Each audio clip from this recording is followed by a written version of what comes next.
de Colombia, que es, según Amnistía Internacional, el 90% de la fuerza militar de los paramilitares era y sigue siendo el ejército, el honorable ejército de Colombia. Ellos son los que soportan la operación. Por ejemplo, nunca hubo una operación paramilitar como tal. Siempre hubo una operación militar-paramilitar, excepto muchos de los supuestos paramilitares que cayeron en combate tenían cédula militar, muchos. Y es en poder contar. Es poder contar afuera qué es lo que está pasando. Porque se hace necesario. Si en Inglaterra no se cuenta todo lo que nos debe la OIP, y lo digo en términos de plata, todo lo que nos debe históricamente, pues nadie se va a sensibilizar de la situación y se van a sentir muy orgullosos de tener una empresa que es triunfante fuera del país haciendo plata y fortaleciendo la economía británica. Comenzando por la compañía Perenco, contrata a los mercenarios, igual que BP, tal y como Michael Guilar lo ha expuesto. Esos mercenarios llegan, conforman el grupo paramilitar y ese núcleo de grupos paramilitares inicia la operación de seguridad para las compañías petroleras en las zonas donde están los pozos, en las zonas donde están los oleoductos y en las operaciones administrativas de la compañía en la región del Casanare. Esas operaciones tienen que ver primero con recopilación de inteligencia proporcionada por los organismos de seguridad del Estado colombiano y posteriormente la ejecución de las personas que ellos juzgan tienen que ser eliminadas para que la operación siga sin protestas, sin marchas, sin huelgas, sin nada de ese tipo de cosas.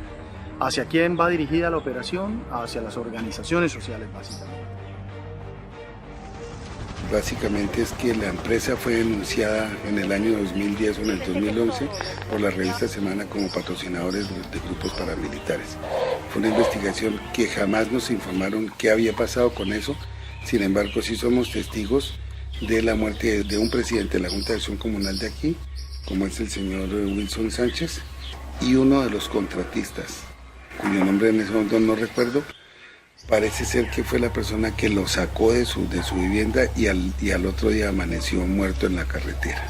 Pero sabemos que era un contratista directamente de Perenco, el que le causó la muerte a él.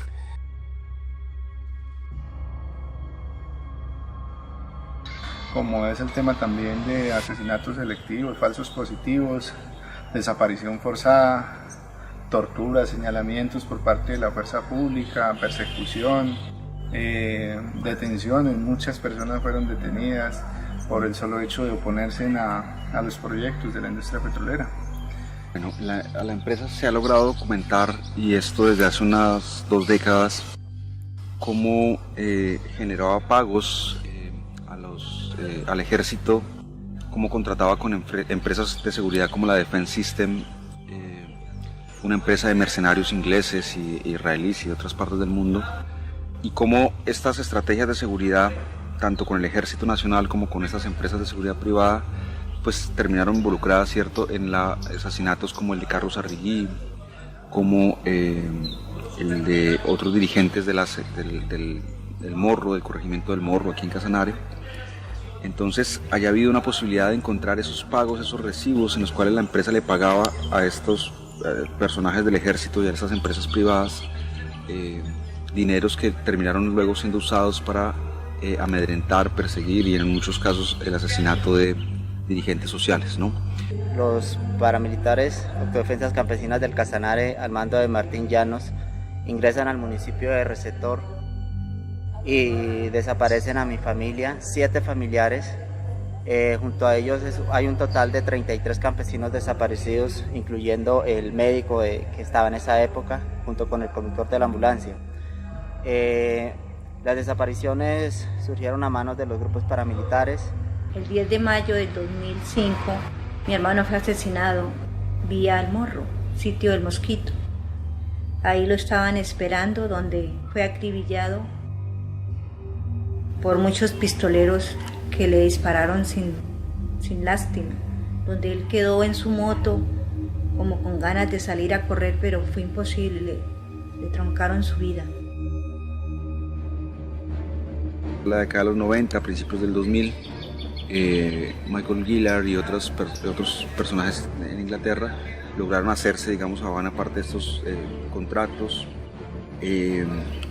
Las investigaciones que adelantó la Fiscalía, por ejemplo en el caso de la muerte de Carlos Arregui, le permitió encontrar dentro de la Brigada 16 recibos de pago de bonificaciones a oficiales del Ejército que estuvieron involucrados en casos de violaciones a los derechos humanos de dirigentes sociales.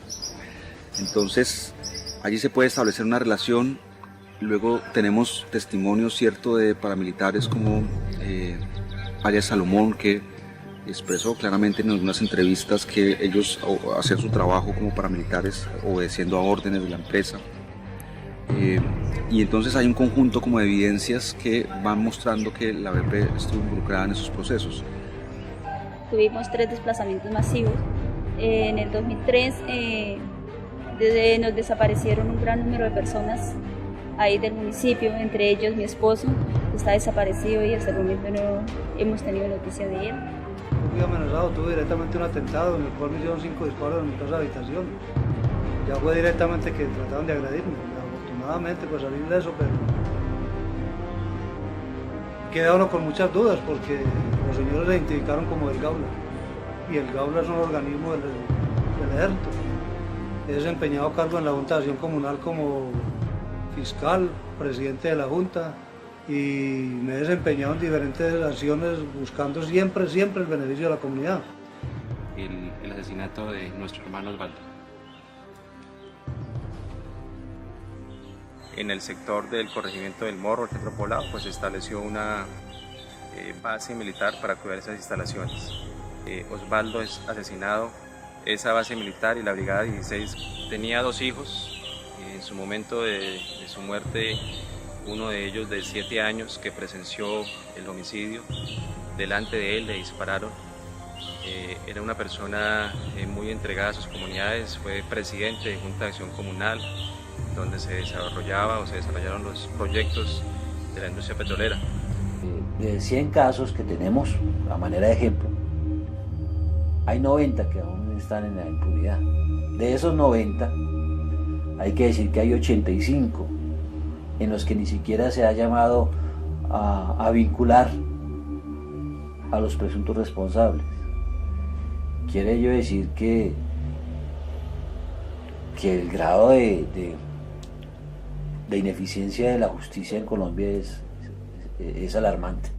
Buena parte de lo que le sucedió a Casanare en estas 2 décadas de los 90 y el 2000 puede entenderse como el producto, digamos, del desarrollo de esta operación de la BP en la región y el desarrollo de una estrategia, digamos, de guerra sucia muy importante. En el caso de Antioquia, las afectaciones ambientales y las violaciones a derechos humanos terminaron en un proceso que fue llevado a los estrados judiciales y que demostró claramente que la BP era culpable. Ese proceso finalmente en Inglaterra fue llevado por una firma de abogados ingleses y la BP no tuvo otro remedio que conciliar con ellos y llegar a un acuerdo para pagarles e indemnizarles por esos daños que se habían producido. ¿Y qué cultivaban? En esto se cultivaba el plátano, la yuca, frijol. Vea que mi papá, él nos crió, o sea, él para llevar el sustento del mercado a la casa, él sembraba bastante frijol. Lo que era frijol guandús, permanente, que llamaba él, un frijol blanco que lamentablemente ya se ha ido acabando esta semilla. O café, o sea, café también, ellos cultivaban el café y con eso llevaban el sustento para crearnos nosotros. A la asociación, la ANU, tuvo persecución por parte de las compañías y no sabemos qué más entidades tuvieron parte en eso de persecución. Entonces, al formar la asociación de Altainson, pues también ya dijeron que también, como era formada por la ANU, entonces que eso Altainson era lo mismo, un tropiezo para ellos. Entonces se nombraron unos líderes y ya empezaron la muerte de algunos líderes, la persecución y muerte de líderes. Pues a se creía que por lo que reclamaban el derecho de las comunidades, que fuera un mejoramiento para el Morro y sus veredas. Entonces, de acuerdo a eso, tenían la persecución y de un rato a otro los desaparecían o los mataban. Y se quedaba así, no se sabía de qué parte eran. No, la asociación Agdainson ya, debido a la persecución, pues se desapareció. Bueno, se retiraron los que no murieron, se retiraron, se integró toda esa asociación.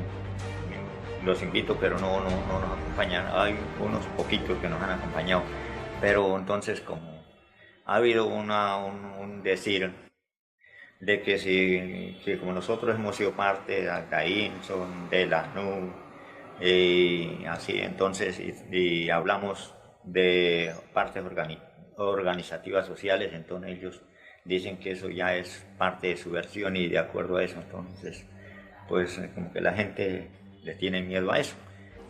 Bueno, para finales de la década de los 90 e inicios de los años 2000, prácticamente se había desarticulado el movimiento social en Casanare, había sido desplazado buena parte de su liderazgo y una de las maneras que se planteó como estrategia en su momento fue que se iniciara una investigación muy a fondo sobre los impactos que había tenido la entrada de la industria petrolera al Casanare y una de esas maneras que se ingenió el COSPAC mismo y la gente que había sido de la ANUC en su momento, a mirar las maneras en que se podía reconstruir el tejido social y organización en la región.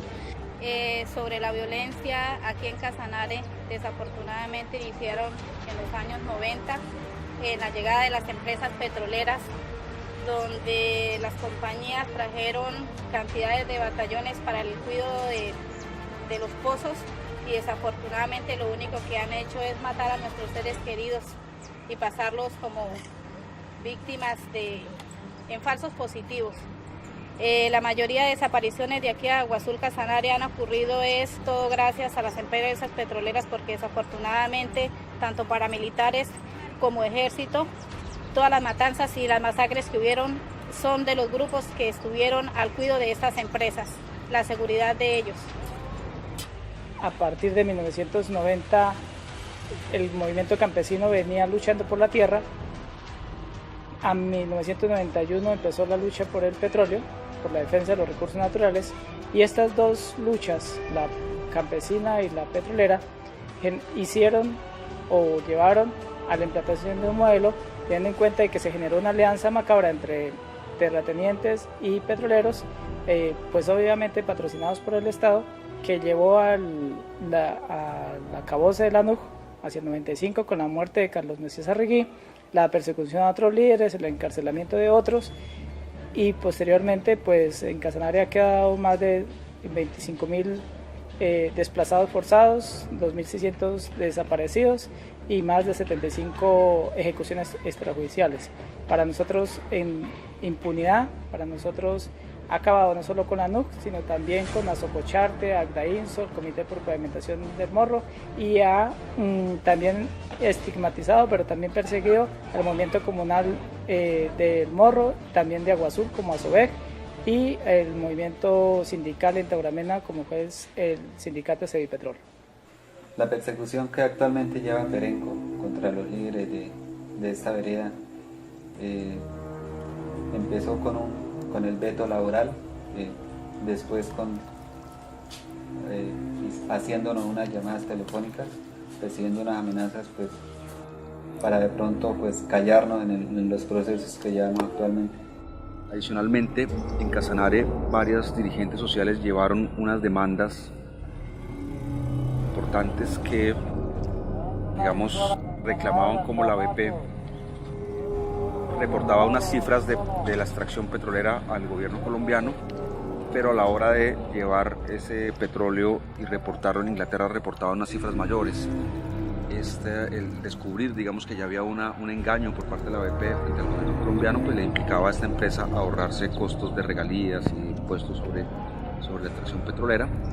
Y este hecho que fue descubierto por algunas personas los llevó a unas demandas en Inglaterra que fueron finalmente falladas a favor de las comunidades.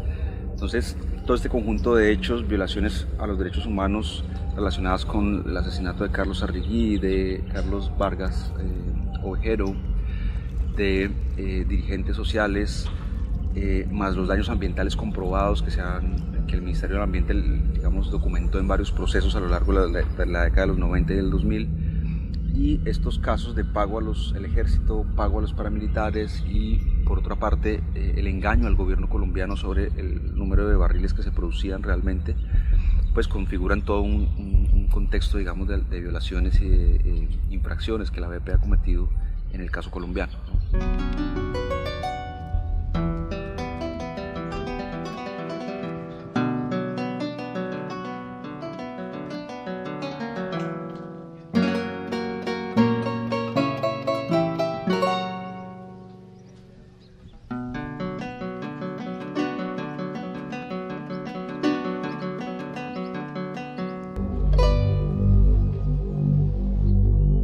Daniel era el presidente de la vereda Los Chochos, hacía parte del comité cívico del Meta, era juez de paz.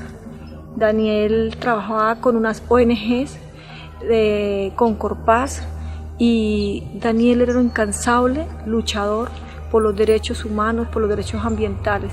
Él siempre lo caracterizó de que él siempre quería, ojalá que en el mundo existiera siempre la verdad, la justicia. Esto lo llevó quizás a ocasionarle la muerte. Y a luchar por una comunidad, y lo callan a uno, lo matan. Entonces, de aquí a mañana, si alguno de nosotros o alguno de ustedes, de los que queden vivos, va a denunciar de una vez, también lo matan, yo pediría que haya justicia. Y él sabía hablar y las comunidades confiaban en él, ¿sí? Él confiaban en él, lo que fue Daniel. Pero la muerte única, de esa manera que le quitaron la vida, nos ha dolido, especialmente a yo como papá, que nos quitaron a un hijo que le sirvió a estos casamareños, especialmente a los triniteños, que mucho lo conocieron y lo distinguieron cuando el sepelio hubo casi más de 1000 personas aquí acompañándolo a él. Cuando él murió, yo le cogí las manos y las manos de él eran llenas de callos, de una persona, de un trabajador campesino totalmente. Y siempre digo,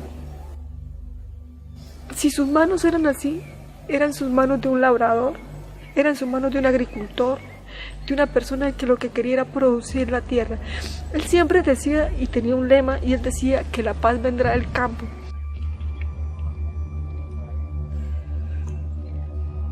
¿Usted qué hacía con su papá cuando él lo llevaba a las reuniones? ¿Usted qué aprendió con él? Bueno, con mi papá ya aprendí bastantes cosas, porque ya que él siempre me llevaba a grandes eventos que él realizaba o a veces que lo invitaban. Con mi papá aprendí el significado de la vida. Uno viene a este mundo a ayudar a las demás personas. Uno no debe ser egoísta con los demás que quieren vivir. Por eso siempre debe ayudar a las demás personas, tratar de servir en lo que más pueda. Los batallones están ubicados en Tauramena, el grupo número 44, Ramón Onato Pérez. Él está al cuidado de todas las empresas petroleras que son de la parte alta de la montaña, lo que es CPF Cusiana, CPF Cupiagua. Desafortunadamente por esas partes fueron una de las partes donde hubo mayor índice de muertes de nuestros campesinos, donde lo dieron por guerrilleros dado de baja en combates, donde el mismo Estado fue quien masacró a nuestros seres queridos. Que lo que tiene que ver con el llamado a responder por cuenta del general Torres Escalante, es importante el solo hecho de que haya sido vinculado y fuera de eso su situación jurídica resuelta mediante detención, privación de la libertad, es de por sí un logro. Por lo menos las víctimas ven algo. Ojalá que no se vayan a dar movimientos, que no vayan a darse cambios de fiscales, y esperamos que el siguiente paso sea una resolución de acusación.